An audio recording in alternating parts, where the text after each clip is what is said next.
अस्सलामुअलैकुम सामीन, 14 शव्वालुल मुकर्रम है, 16 मई है। सोशल इंडिया न्यूज़ में आपका खैर मकदम है। ख़बर का उन्वान है, गयानवापी मस्जिद के हौज़ को सील कर दिया गया। ये सील कोर्ट के आर्डर के बाद किया गया है। आपको पता ही है कि पिछले 2 दिनों से गयानवापी मस्जिद का सर्वे हो रहा था। आज ये सर्वे मुकम्मल हो गया है। हिंदू फरीक और वकला ने दावा ये किया है कि हौज़ के अंदर शिवलिंग निकला है और ये शिवलिंग कई फुट लंबा है, कई फुट ऊँचा है।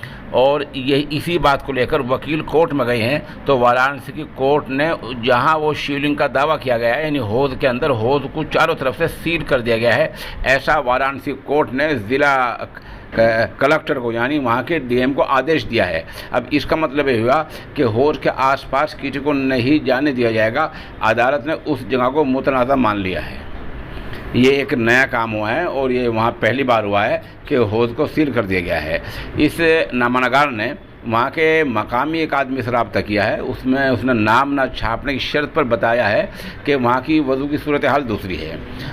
हौज़ में उन्होंने बताया कि बंदर चले जाया करते थे और हौज़ लंबा चौड़ा है, तो उस जगह को किया गया कि वहाँ पाइप दबाए गए हैं पहले से, और पाइप दबाकर वज़ू की जगह एक अलग बनाई गई है, वहाँ टंकी लगा दी गई है।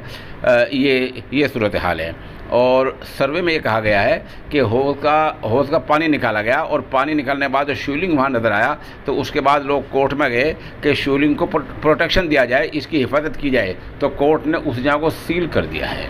अब आगे क्या होगा, जाहिर सी बात है, कल 17 मई है, कल ये रिपोर्ट कोर्ट में पेश होनी है। मामला सुप्रीम कोर्ट में पहुँचा हुआ है। अब किस तरह की पैरवी होती है, क्या होता है, आगे हालात क्या होते हैं, आप हमारे साथ बने रहें। हम आपको अपडेट खबर से मुत्तला करते रहेंगे। बाकी फ़िलहाल नई खबर ये है कि वाराणसी की ज्ञानवापी मस्जिद के हौज़ को सील कर दिया गया है।